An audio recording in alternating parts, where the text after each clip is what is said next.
સાહેબ આ બાજુના ખેતરવાળા વચ્ચે થાંભલા ખોડવા ના પાડે છે. ઈ ગમે એનું ખેતર હોય, ખાડો તો ન્યા જ ખોદાય છે. હું જોઉં છું કોનાથી ના પડાય છે. એ સાહેબ ભાઈ આ હું કરો છો? આ ખેતર વસાળે થાંભલા હું કામ ખોડો છો? અમારા ખેતરની પથારી ફરી જાય, કઈક તો માણા થાવ. ખાડો અહીંયા ખોદા હે ને થાંભલો અહીંયા જ ઊભો થાય. તો હું જાઉં છું હમણાં ફરિયાદ કરવા. અરે તમારે જ્યાં દોડવું હોય ને ત્યાં દોડવા મળો. એ જીસીબી પડામાં નાખ. હાલો બાપા આપણે મંત્રી પાસે જ આવી. એ મંત્રી સાહેબ તમે કઈ કરો.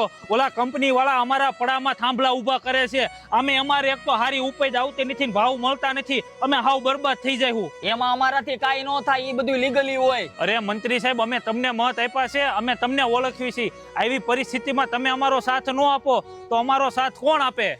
તને એકવાર કીધું ખબર નથી પડતી? હાલ નીકળ. આ હાથ ધરતી સીધી ધાન પણ પેદા કરી શકે છે અને જરૂર પડે ત્યારે તારી જવાને બદલાવી હોતે શકે છે. અત્યારે તમે ખદડાઈ કરો છો પણ કાઈ વાંધો નહીં, સમય આવે ત્યારે આનો જવાબ તમને જરૂર મળશે.